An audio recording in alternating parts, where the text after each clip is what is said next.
Salut à tous, je suis très contente de vous retrouver aujourd'hui dans cette nouvelle update lecture. Le dernier du mois de juin, filmé le 17 juillet. Oui, c'est une honte, mais il sort le 19, donc au moins les nouvelles sont fraîches. Je vais bien, j'espère que vous aussi. Voilà, hein, parlons peu, parlons bien. Aujourd'hui, nous allons parler de thrillers, puisque j'ai 3 thrillers à vous présenter. J'ai fini le mois en beauté, j'ai envie de vous dire. Le premier, il s'agit de La Villa de Ruth Kelly. Je n'ai pas le livre sous la main, c'était un emprunt, mais je mettrai là ou là sa petite couverture, comme ça vous pourrez voir la maison d'édition que j'ai lâchement oubliée. Dans ce récit, on est dans la télé-réalité, dans ce cas-là de pire, moi j'ai envie de dire, puisque non seulement on est à mi-chemin entre la télé-réalité de rencontre et celle d'enfermement, voilà, donc tu mélanges tout ça, mais en plus de ça, elle est visionnable H24, 7 jours sur 7 sur internet, et les spectateurs peuvent faire tous les choix possibles imaginables pour rendre la vie des candidats la plus dure possible. Voilà, très psychologique tout ça, tout ça. Si on ajoute à ça une journaliste qui n'a absolument rien à foutre là-bas, mais qui va quand même sous couvert d'une fausse identité, tu saupoudres ça également d'un mort, hein, puisque le récit s'ouvre, on découvre qu'il y a eu un mort et on va petit à petit remonter dans le temps pour découvrir ce qui s'est passé. Voilà, tu tombes sur un thriller qui va nous parler de ce que l'humanité a de pire. Hein, voilà, de tout ce qu'on aime dans la télé-réalité. J'ai trouvé que c'était sombre et efficace comme roman, très psychologique aussi, également, beaucoup, hein, forcément.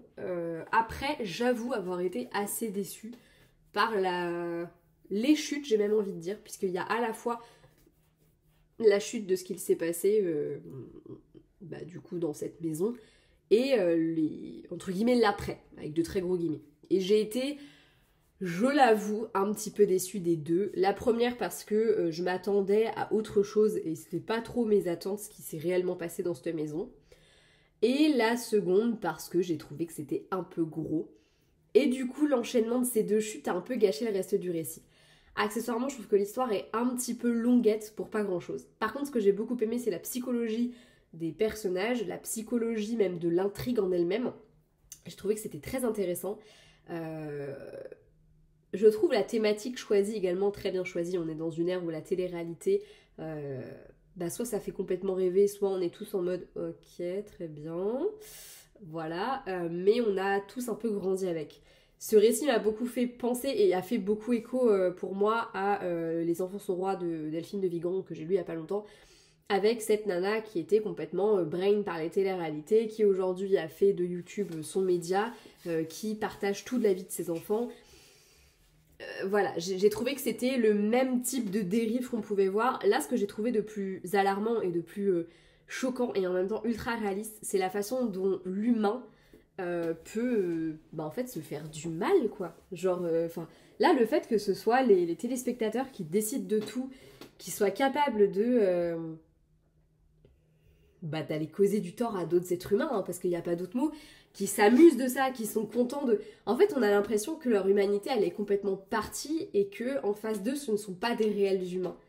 Le divertissement est placé au-dessus de l'humain. Et je trouve ça fou parce que c'est hyper réaliste. Malheureusement, c'est hyper réaliste. C'est ce qui fait que pour moi, le récit est plutôt réussi. Après, ouais, voilà, j'ai trouvé que niveau suspense, on n'était pas trop là. Voilà, très rapidement, le suspense s'envole. Ensuite, j'ai pas trop aimé les chutes. Il y a des personnages que j'ai pas trouvé assez creusés ou alors qui étaient vraiment hyper manichéens. Enfin, je pense à le personnage de la productrice, j'ai trouvé qu'elle était hyper cliché. J'aurais aimé quelqu'un de peut-être plus humain en fait, mine de rien. Là, on avait vraiment l'impression qu'elle avait rien d'humain et t'as pas envie de l'aimer. Le personnage de la journaliste, elle faisait vraiment... elle faisait un peu pitié parfois. Et puis plein d'autres personnages comme ça qui étaient vraiment bourrés de clichés. J'ai aimé le fait qu'à la fin on en revoit certains, enfin on ait un espèce d'aperçu un peu de certains et qu'on creuse davantage, qu'on découvre un peu plus les personnages et qu'on s'attache un petit peu plus à eux, mais c'est dommage que ça arrive qu'à la fin. Voilà, moi ce que j'ai vraiment aimé c'est la façon dont ça interroge la nature humaine parce que je trouve que c'est très réaliste malheureusement. Où ça interroge aussi cette volonté en fait de divertissement malgré tout et au profit de certains. Et à l'inverse, qu'on va complètement dénaturer l'être humain. On a vraiment cette perte d'humanité qui est hyper flagrante dans le récit. Et je trouvais que c'était très intéressant ce côté-là. Mais pour moi, c'est un récit qui nous vend du rêve. Et le rêve, il est pas là, quoi, au final. Donc voilà. Un récit un peu en dents de scie que j'irais pas forcément vous conseiller. Après, si vous êtes intéressé par la notion de télé-réalité, je pense que ça peut être intéressant de le lire quand même parce que je trouve qu'il apporte quelque chose quand même, il est intéressant. La narration elle est hyper fluide malgré tout. Et c'est un récit qui se lit assez vite parce que bah, tu te laisses un peu happer par le truc et tout ça. Mais voilà, moi il m'a manqué des choses pour que ce soit vraiment une très bonne lecture. Après j'ai pas non plus boudé mon plaisir, j'ai pas détesté complètement ce bouquin, mais c'est pas celui que je vous conseillerais et je pense que il aurait mérité d'être construit différemment, je pense. Voilà, ce n'est que mon avis encore une fois. Ensuite j'ai lu Angle mort de Paula Hawkins et c'est son dernier roman publié chez Sonatine, si je dis pas de bêtises, je l'ai sous le nez parce que je viens de me relire le résumé, parce que j'avais oublié les prénoms des personnages. Est-ce qu'une surprise? Pas du tout. Dans ce roman, nous suivons Eddie qui, après une énième dispute avec son mari Jake, a quitté le domicile pour aller vivre quelque temps chez leur ami commun, leur meilleur ami Ryan. Seulement quelques jours plus tard, Ryan appelle la police, appelle l'arrivée chez le couple parce que Jake a été assassiné. Il devient évidemment le suspect principal puisque forcément c'est lui qui a découvert le corps, donc j'ai envie de te dire voilà. Accessoirement, on a un peu le côté cette femme qui est partie chez son mari, qui va chez le meilleur ami, est-ce qu'il n'y aurait pas une histoire un peu... voilà quoi. Comme il est suspecté du meurtre, elle est contrainte de rentrer chez elle, donc dans la maison où elle a vu, où son mari plutôt a disparu. Et là, elle va un petit peu essayer d'enquêter parce que pour elle, c'est pas possible que ce soit Ryan. Et en même temps, il y a quand même beaucoup de choses dans leur passé qui est un peu flou. C'était un récit que j'ai trouvé très particulier. Déjà, il est très court, donc si vous avez aimé les romans de Paula Hawkins, je vous le conseille parce que je trouve qu'il est vraiment dans la même veine, dans cette espèce d'ambiance très particulière que moi j'aime beaucoup chez elle. J'ai beaucoup aimé La fille du train, Au fond de l'eau, c'est mon préféré. J'ai apprécié Celle qui brûle. Et là, Angle mort, pareil. Je trouve qu'on a vraiment une ambiance très particulière dans ces romans. Et c'est quelque chose que j'ai retrouvé ici, donc si vous aimez l'ambiance, vous allez aimer celui-ci. Il est très court et c'est très vite. Moi, je crois qu'en peut-être une journée, je l'avais lu et encore en faisant autre chose à côté. Enfin, j'ai pas passé tout mon temps à lire. Je devais peut-être travailler à ce moment-là, mais je l'ai lu très rapidement.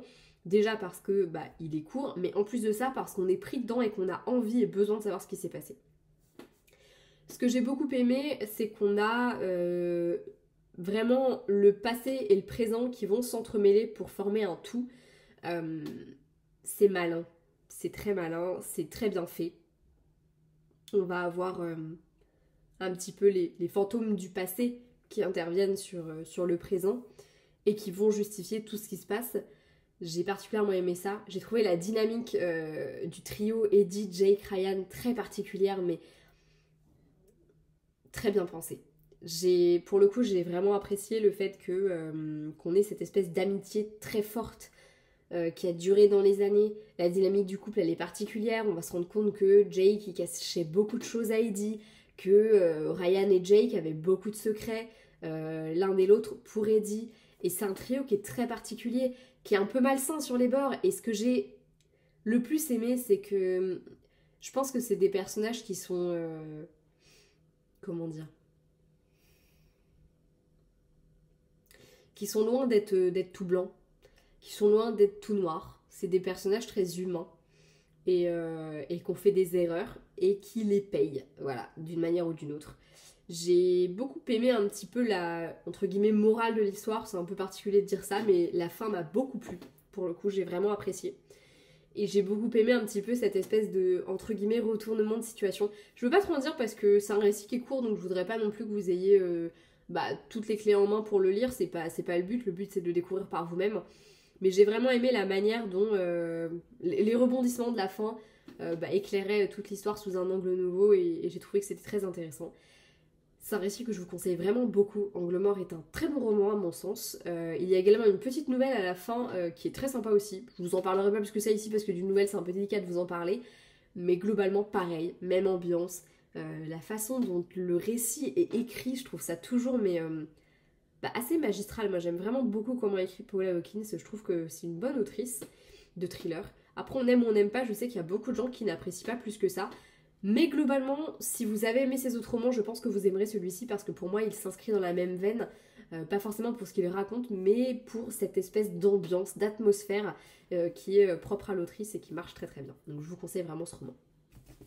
Dernier roman de cette update, et roman que je vous conseille également, il s'agit de Dans mon ombre de Claire McGowan aux éditions Hauteville. Je vous ai présenté un premier roman de Claire McGowan, je crois que c'était dans le courant du mois ou le mois dernier, peu importe, que j'avais particulièrement apprécié, mais je vous avoue que j'ai préféré celui-ci. Dans ce roman, on va suivre Suzy, c'est ça, et Nora, ouais c'est ça. Suzy qui a commis l'irréparable. Depuis quelque temps, elle vit un peu isolée de tout, enceinte jusqu'aux yeux avec son mari, qui est un homme, ma foi, un peu compliqué. Hein, c'est rien de le dire. Voilà, elle cache beaucoup de choses, elle se sent très esseulée, très abandonnée, et elle a un peu l'impression de devenir cinglée parce qu'il se passe des choses pas très nettes chez elle. Sa nouvelle voisine, Nora, ça peut être l'occasion de se faire une amie, sauf que Nora, elle a l'air de savoir beaucoup de choses sur elle, et elle est un peu particulière également, parce que Nora aussi a des secrets, et voilà. Ce récit est assez sympa. Je pense que le résumé que j'en fais ne lui rend pas du tout justice. Je vous invite à aller lire un vrai résumé parce que moi je suis nulle pour ça, vous le savez, c'est pas nouveau. Bref, on est sur un thriller avec deux femmes qui ont chacune des secrets, qui se retrouvent à être voisines et qui vont faire connaissance. On a une Suzy qui n'a qu'une envie, c'est de se faire une amie, alors la personne de Nora, et on a Nora où on comprend très vite qu'elle n'est pas là pour rien, qu'il y a quelque chose qu'elle cache, et que si elle se rapproche ainsi de Suzy, c'est pas anodin. Voilà. En même temps, toute cette ambiance autour du mari de Suzy, qui est très particulier, cet homme aussi. Et voilà, on a tout un thriller qui se fait. Je pense que si vous aimez les romans de Lisa Jewell, vous apprécierez celui-ci parce que j'ai trouvé qu'il rejoignait un petit peu les romans de l'autrice que j'ai pu lire. En l'occurrence, j'ai vraiment trouvé qu'il y avait un peu cette même atmosphère qui se dégageait. C'était déjà ce que j'avais pensé pour le premier roman de Claire McGowan. Ici, je l'ai trouvé vachement plus intéressant parce qu'en fait, j'avais l'impression très rapidement d'avoir trouvé, en gros, un peu le plot twist du truc. Enfin, j'ai trouvé que très vite, Et en fait, pas du tout. Pas du tout. Il y a plein d'autres choses qui se passent. Il y a plein d'autres choses qui rentrent en ligne de compte. Et l'histoire est pas du tout celle à laquelle on s'attend à la base. Pour plein de raisons différentes et de plein de manières différentes. Je trouvais qu'il était très psychologique également, on est vraiment dans de la psychologie des personnages. Sur les 3 romans que j'ai lus, les 3 psychologies à chaque fois les 3 romans étaient très développés au niveau de la psychologie des personnages. Là j'ai vraiment apprécié ces 2 portraits de femmes qui sont très très différentes, qui ont vécu des choses qui sont pas forcément faciles, et j'ai beaucoup aimé aussi le fait qu'on ait d'autres points de vue qui sont intercalés au fur et à mesure, qui vont plus ou moins se rejoindre, mais qui vont nous créer vraiment cette espèce de fresque de personnages et de psychologie, de personnalité. C'est très intéressant et surtout c'est bien fait. Voilà. C'est un récit que moi j'ai vraiment apprécié pour le coup, et je sais que j'ai vu plusieurs clients qui achetaient l'autre roman de Claire McGowan à Cultura, et j'ai eu le réflexe à chaque fois de leur proposer, de leur dire franchement si vous aimez bien, moi je vous invite après à lire son autre roman Dans mon ombre, qui est vraiment vraiment très sympa aussi et que j'ai beaucoup aimé. En tout cas c'est sûr que Claire McGowan est une autrice que je vais suivre, je pense que je vais aller un peu regarder si elle a fait d'autres choses, et quand elle sortira d'autres livres je les achèterai, parce que j'ai vraiment aimé cette déconstruction de certains personnages, tous les mystères, les secrets des uns et des autres, les chutes aussi, parce qu'il y a plusieurs chutes, il n'y en a pas qu'une seule. Il y a tellement de choses qui sont très très intéressantes et qui sont très bien foutues. Ouais, franchement, j'ai beaucoup aimé ce roman, et je vous le conseille parce que pour moi, c'est un bon thriller domestique toujours. Donc voilà, on aime ou on n'aime pas, hein, mais moi j'aime beaucoup.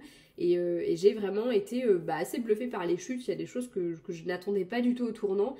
Et ouais, il me tarde de découvrir d'autres récits de l'autrice parce que ce soit lui ou l'autre que j'ai lu, honnêtement, les deux m'ont énormément plu et j'ai passé de très bons moments avec, et surtout, d'une certaine manière, ça m'a un peu retourné le cerveau parce que y a des choses que j'avais pas vu venir, et en même temps, ça coule de source en fait. Ça coule de source, et en fait, quand tu as les révélations, t'es pas en mode quoi ?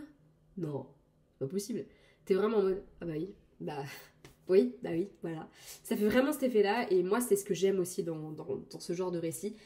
Il y avait des choses que j'avais vu venir, d'autres moins, mais en tout cas, j'ai vraiment apprécié. Puis c'est encore tout ça, c'est un peu ce côté, les secrets des personnages qui vont avoir des secrets, d'autres aussi.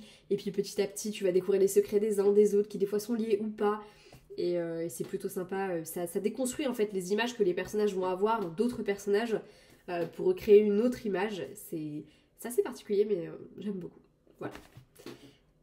Et bah du coup c'est tout pour cette update lecture, j'espère qu'il vous aura plu, j'ai vraiment galéré à le filmer parce que ce que vous ne savez pas c'est que il y a eu une coupure de courant durant cette update lecture, il y a eu également peut-être bien 10 faux départs, bref voilà, une quinte de tout en plein milieu ce qui fait que j'ai dû cutter pendant que j'étais en train de parler d'un roman, bref c'était une catastrophe mais voilà, on en voit le bout, c'est le principal.